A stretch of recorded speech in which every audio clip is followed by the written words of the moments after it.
And we are live. Good afternoon, everyone. Welcome to A Bookish Moment. I'm Sarah Burr. And I am JC Kenny. Happy Tuesday afternoon, folks. And Sarah, I think it's time. Let's get bookish. Yes, let's get bookish. We are so excited to be joined by a new author to both JC and myself. We're always excited to meet new people here on our show. We're thrilled to welcome Alexander Boldizar to A Bookish Moment. Alexander, welcome. Thank you for being here this afternoon. Thank you so much for having me on. It's an honor. We can't wait to talk about The Man Who Saw Seconds, which is a political, oh my God, how to describe this book succinctly, a political time-traveling thriller like that grips you from page one. Can't wait to dive in and talk more about your characters, this setting, and this amazing plot that you have. But first, for our folks who may not be familiar with you or your writing, could you just introduce yourself and tell us a little bit about how you got into writing?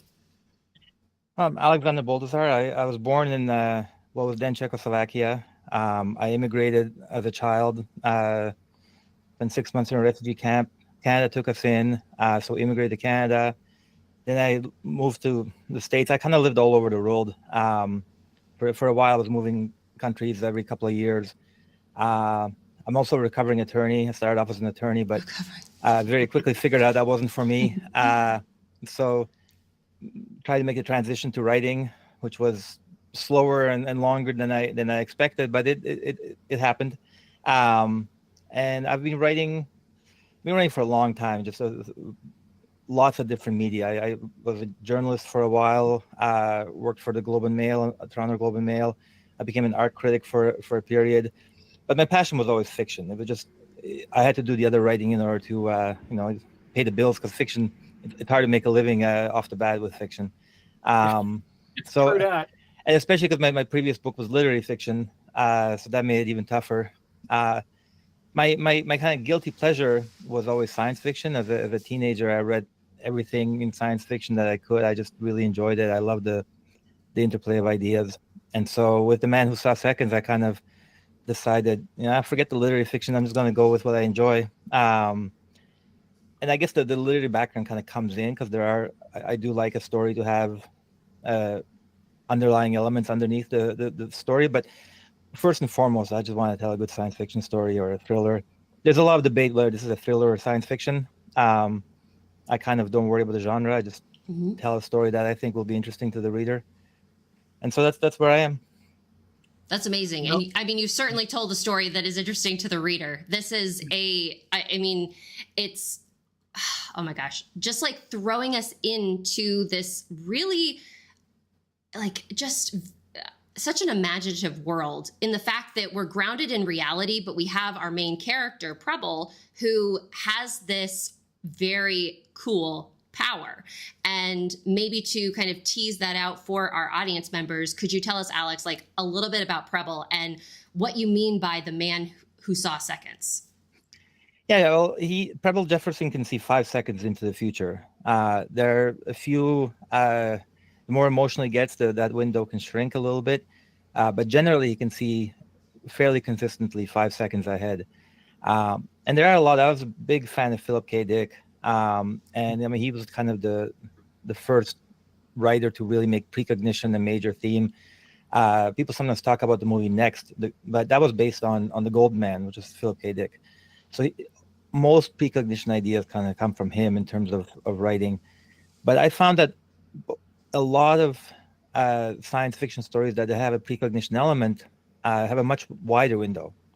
The character, for example, in Next, the Nicolas Cage character could see 2 minutes and up to a day for certain events to do with the Jessica Biel character. And I found that if you give somebody too long a window, then you have to constrain them in some other way. Because it's too difficult to write an overpowered character. It's like Superman without kryptonite. I couldn't write a character like Superman without kryptonite. You need tension. And so the way it's been traditionally done in literature is that, or Hollywood, is the precognition window is wider, but then the author will limit it to glimpses. And I didn't want to do that, because as soon as you start limiting the glimpses, you as the author are choosing which glimpses. And it feels a little too easy. It's almost like, the Deus Ex Machina, it's hidden, but it's still very much an authorial intrusion, in my view, to select the glimpses.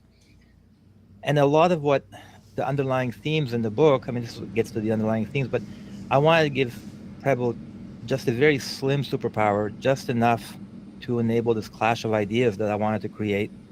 And if I had given it any longer than 5 seconds, he would have been overpowered. So I would have had to be selective in what he saw. So by keeping it a consistent 5 seconds, it allowed me to play off these ideas of how institutions work, and how I just have these, both the characters and the ideas clash and escalate with no off-ramp. And none of that would be possible with either if he had no superpowers, because a single individual can't take on the United States or the world three-letter agencies. But if it had been more than 5 seconds, then there would be no contest again. So I want to make that contest as narrow as possible, and that I came to 5 seconds as being kind of a plausible kind of boundary line where that teeter-totter between powers was equalized. Well, I tell you what, I think that's a really interesting concept. And I'll admit that I didn't make the connection when I was reading it to, again, Philip K. Dick's Minority Report, in that you had the precogs there. And what was so interesting listening to you here is how one of the things in that story it kind of hinted at is through the precogs that we kind of have this predestination going on. And with you limiting Preble to just being able to see 5 seconds in the future, there is still a lot of, personal choice, and, that also in the unknown. So I kind of wonder if you could tell us a little bit more about Preble himself, because when we when we first meet him at the very beginning of the book, he's leaving a hanging out, playing chess with folks, different kinds of chess that I'd never heard of, by the way. So could you kind of give us a little bit of an introduction to Preble before he finds himself in the fix that he finds himself in? Well, Preble is kind of, he's in a sense a very universal character, that his driving motivation is just love for his family. He's, he has this power. He's, as anybody who has it, is kind of obsessed about developing it and seeing its ramifications, but his core motivation is something that's very universal. And I found that important, that I couldn't, for example, without going off tangent into other characters, for example, Fish could be an anarchist, but you can't make your main character an anarchist unless you're lecturing the reader. And I really have an allergy to books that tell me what to think. I don't want to tell people what to think. So you have to make the main character kind of universal in the sense of, really a strongly defined character, but with his primary motivation being something that almost everybody can empathize with, which is, the desire to protect your son and your family.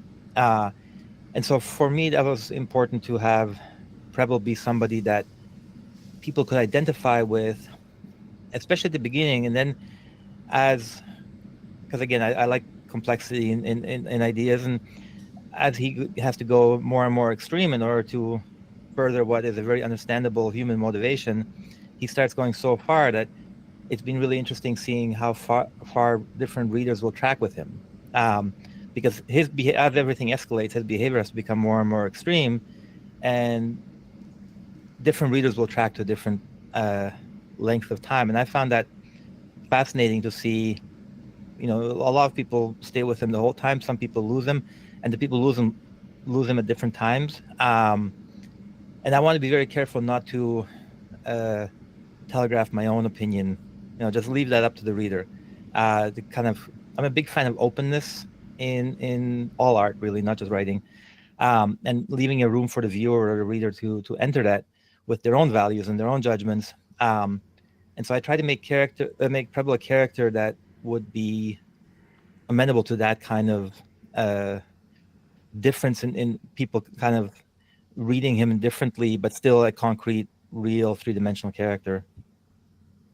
You mentioned the tension that 5 seconds can create, because it may not seem like a long period of time, but it's just enough for there to be some reactive changes in the world around us. And I want to dive into that tension real quick. But first, in the line of talking about readers, we want to welcome our readers who are joining us this afternoon live.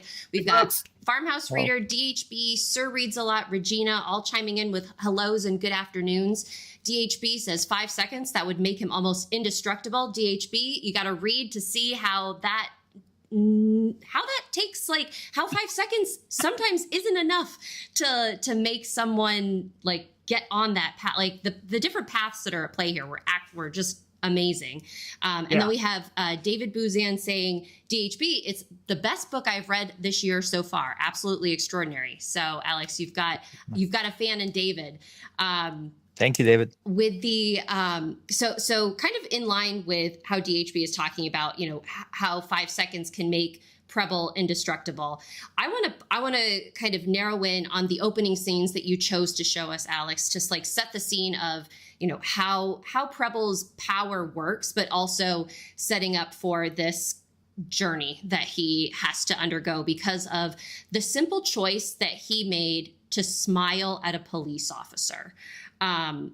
Goodness, the tension within those pages and how, I know you said that you don't like to tell people what to think when you're reading, but all I could think of when I am reading this is, wow, this is a very, for me, it was a very poetic and stark critique of kind of how at least we in America have this obsession with our firearms and like how we are just like, we love guns for some reason. And how all of the problems that Preble encounters start from the fact that he's just asking police to please don't use your guns. That's all I'm asking. And it was just I'm curious how you decided, and maybe this goes into a little bit of the craft standpoint. How did you decide to make this scene the one that introduces Preble, his power, but also the conflict that he's then up against for the rest of the novel? How did you decide to craft it as you did? That's an interesting question. There were a lot of different elements that played into that. One was, at the time I was working as a speechwriter for the Civilian Complaint Review Board in New York City, which investigated police misconduct. And it was shortly after 9/11 where a lot of subway bag search laws were come in, and the police were over applying them. And so there were a lot of complaints stemming out of subway bag searches. So I was familiar with those issues. That's why I actually had the citation for the feed hoggery and stuff. So that was part of it. But I also wanted to, the name Preble has several different ideas packed into it. One is the word rebel, but also the word pebble. So he's kind of like that pebble in your shoe. I want to start the inciting incident as small as possible, something as silly as taking up 2 seats on the subway. And to go from the smallest possible inciting incident and have it just escalate and escalate and escalate without, I don't want to give spoilers for the end of the book, but just that escalation, I wanted to give people no off-ramp, but I also want to show how it can start with the smallest little irritant. And he's, in a sense, an irritant to the system because he doesn't fit into the system in any way. But also, I want to have that pebble be as small as possible with the subway. So I just thought that was kind of poetic introduction to make it something really mundane and trite. And strangely enough, last week, there was an incident in New York subway where police officers ended up shooting each other, chasing a subway. Somebody didn't pay for a subway fare. And so I did have a couple of readers or reviewers on Amazon say that it's too unrealistic. And it's funny that, last week, there's something very similar. One officer shot another because that goes to more of an intellectual theme within the book of the way institutions and the way the system can't because the system will always escalate, it can't use kind of human judgment of proportionality. It will escalate until it gets compliant. And so I wanted to illustrate that escalation starting with the most minor little kind of nonconformity and showing how it can escalate. And so all those things kind of fit into that, like why the subway, and why that opening scene I thought kind of fed into the whole of the book.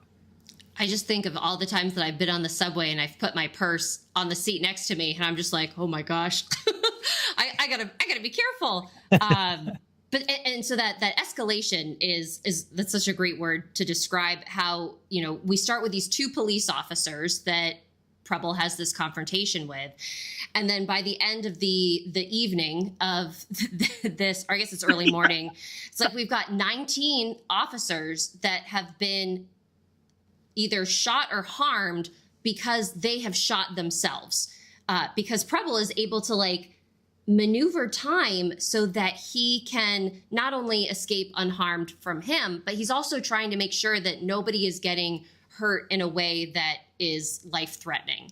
And so it really speaks to his compassion.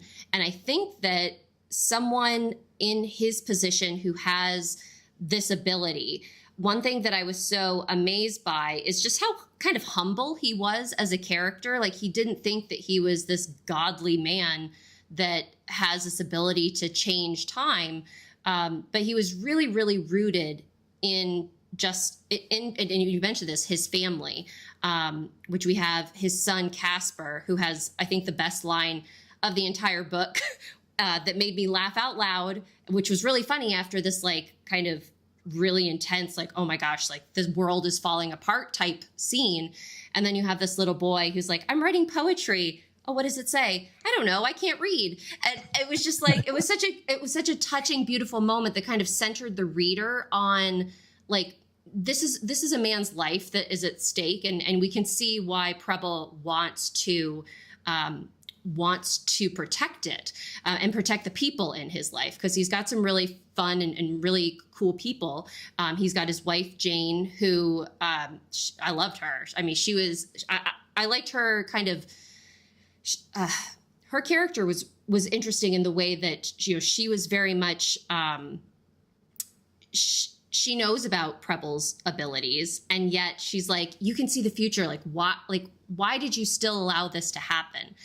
So I'm wondering if maybe you can share a little bit about the relationships that you have in the book, and how Preble kind of works or interacts with the people that are closest to him, who know what he's dealing with. Yeah, that question touches on a lot of different elements that I was kind of playing with. The Preble's kind of humility at the beginning and his caring for the people around him. I want to make him a likable character to start. Also, in part because I want to show how this war, basically, that he gets into, can turn even a really, really good person into a monster. So that spiral, almost the inevitable spiral, when you fight monsters, you become a monster. That's a theme in the book, and so I wanted for that to have meaning. I wanted to make him just really sympathetic. Another element of that is one of the ideas that the book plays with. I was born in Eastern Europe, and we have a much more kind of family-based morality, whereas the Western countries have. You may have referred here. It's often referred to as the weird, the Western, educated, industrialized, rich, democratic. The weird countries have a much more universal morality. There's the right and wrong. You know, killing people is wrong. Whereas in Eastern Europe, it tends to be much more protecting your family is the most important thing, and kind of this universal morality comes secondary. And so I kind of was clashing those ideas way under the surface, but Preble's driving motivation is to protect his family, and he starts off integrated into kind of the Western society. But as those two, as the tension grows and grows to a breaking point, he has to kind of choose what he prioritizes. And so that family dynamic was very, very important to me. And the book has, I think every good story has, first a good story, just a fun story to read, but it should also have an emotional wing and an intellectual wing. We talked briefly about like the system and institutions and stuff like that, but the emotional wing really is based on the family idea. And my own son, when he was Casper's age, was abducted for a week. So I had that Oh, goodness. everything turned out well. There was no harm done long term, but I knew that feeling of not knowing if you would ever see your son again. It was a horrible feeling. I had the enamel on 14 teeth melted just from the stress. And then just told me that when you clench, because I was clenching so hard, it changed the chemical composition of my enamel. But so none of the biographical or story level details are similar to my own experiences, but I was able to tap into that emotional feeling of just the desperation to protect your kid. And so the family dynamic, to me, really, this is a story about a father's attempt to protect his family.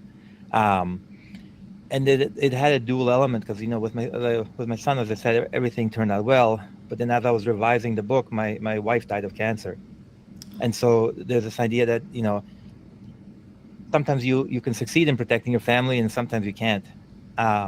And so that dichotomy, I think, still kind of works its way through the plot, even though, she died when I was in the revision stage, but, she was fighting cancer for 2.5 years, and it became clear that she wasn't going to win.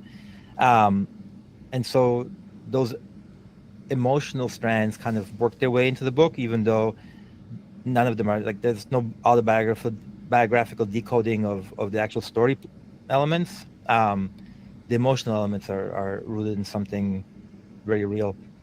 Ugh. My heart goes out to you. Yes, yeah, absolutely. And thank you for sharing that with us. We only have about 8 more minutes or so. This has just been a fascinating conversation.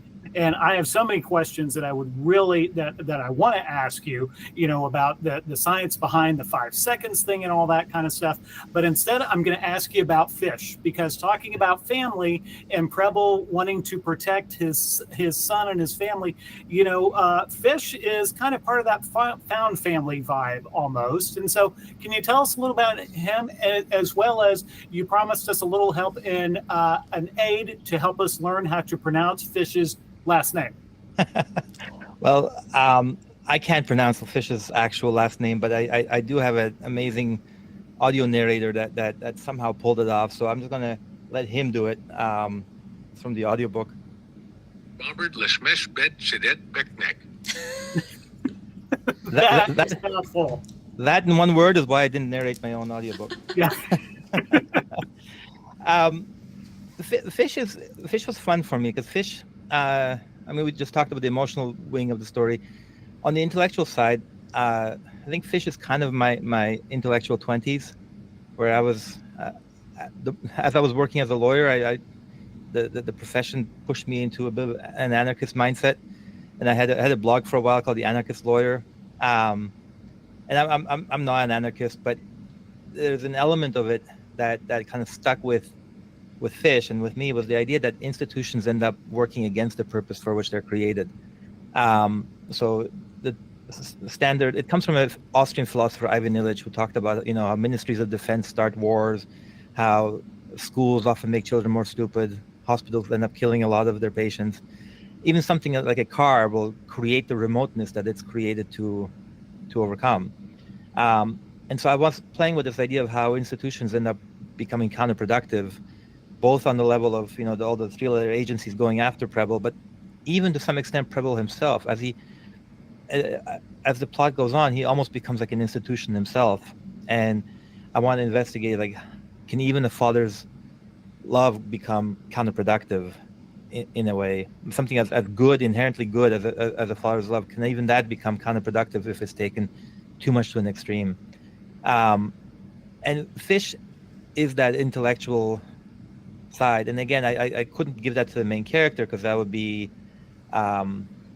it would put too much pressure on, it would become a moralistic tale. So, but having a fun sidekick who can have these opinions and who, there's a line in the book that everyone should have a paranoid as a friend, should have at least one paranoid friend. So by being paranoid and an attorney, Fish can give Preble some insights into how to fight the system, without making the whole book about that. And he was a very fun character to write. As I mentioned, I was born in the communist Czechoslovakia. So, and there we refer to as the totality. In English, you usually call it a totalitarian system. But there's something in the Slovak phrasing of living under the totality that conveys better this idea of every aspect of your life being controlled. And so themes like that were kind of fun to play with within the book as well. And through Fish. And you talked about this system that is after Preble, and there's a lot of different agencies at play here that get involved in basically this manhunt. Can you, I guess my question about from a research perspective, how did you spend time with anybody who was working at these agencies to know kind of the ins and outs of their operating system? Was it just good old research that you did online, or how did you bring to life all of these different agencies and the structure that they run by? Well, it was a combination. Part of it is I'm a Brazilian jiu-jitsu black belt, and I teach jiu-jitsu, and a lot of my friends are police officers. And so I try to be very careful to not make the book anti-police on an individual level, just the police as a manifestation of the system. And to me, that's an important distinction. The police as individuals versus the police versus the system. And that's why I try to have, I forget Captain Crouch, which is one of the most sympathetic characters in the book. I really wanted to not have the book be anti-police. I've had a couple of people stop reading after the first couple of chapters because they assumed it would be anti-police. I don't think it is, and my SWAT team friends who read it and love it don't think it is. But I did have kind of connections to people. Two of my training partners, one was on the Israeli secret, the Prime Minister protection staffer for Israeli prime ministers. I had another sparring partner who was on the bodyguard to Justin Trudeau. And so I had some insights into how that kind of protection works, but a lot of it was just research, and a lot of it was just made up. So, nobody should read the book as some kind of a nonfiction, but it was a combination, and I have been lucky enough to have connections in my real life where I could actually get some information. That's awesome. Well, I tell you what, you weaved the fake stuff in with the real stuff masterfully. I couldn't tell the difference. It was amazing. The only bummer about this entire conversation is we've only got a couple of minutes left, I'm afraid. Alex, this has been fantastic. For folks, if you're watching live or later when you're watching the recording, go out and do yourself a favor. Get The Man Who Saw Seconds. You can thank Alex later and for changing your life for the better after you catch your breath when it's over, that is. Alex, where can folks find you to maybe catch up with you, your website, social media? How about some of that stuff? Well, I was lucky enough to have a strange last name. So if you just Google Boldizar, my website is just boldizar.com. Okay. On Twitter, I'm just at Boldizar. Instagram, it's at Alexander Boldizar. On Facebook, it's Boldizar Books. But basically, my last name, and it's mostly just me. Okay. Fabulous. So, folks, yes, make sure to connect with Alex. Are there any other writing projects in the near future for you, or is this your opus? No, there are. I have two other books in the works. One is several drafts in. Oh, wow. I seem to keep changing genres with every book. So the next one looks like it's a true crime fiction, and the following one will be horror, based on cancer as the evil entity. Mm-hmm. But yeah, it's a bad idea from a career perspective to have 4 books in 4 genres, but it's fun, and I'm in it for the fun. That's what writing is. Yeah. And I tell you what, Sarah is a huge true crime fan. Yes, so you said true crime, and I'm like, I'm here for it. That's great. I'll let you know when it's out. Yes, please do. Please do, because Yeah, it sounds absolutely. like, if your writing style or just like the way that you're presenting information is anything like how your prose within The Man Who Saw Seconds, it's sure to be a page turner. So it was, again, Alex, our time flies by as always. These moments go by way too quickly for us to be able to peel back the layers of everything that we would love to be able to talk with you about. But this has been a wonderful conversation. Thank you for being here this afternoon with us here at A Bookish Moment. It was an absolute delight to chat with you. Yeah, thank you so much. I really appreciate it. And before you go, David chimed in a Boldizar horror novel. He can't wait for it. Thank you.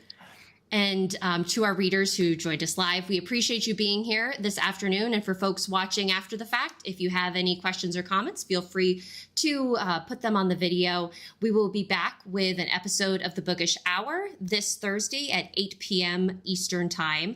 Our guests are Midge Raymond and John Yunker. They're a husband and wife writing duo talking about their suspense locked room mystery, which is actually a locked island mystery. So it's a little bit bigger of a room, but we can't wait to be able to talk with them. But again, Alex, congratulations on the release of The Man Who Saw Seconds. Thank you for being here with us this afternoon. Thank you to our wonderful audience members who support us. And until we see you next time, stay bookish, everybody. Have a great afternoon. Bye-bye.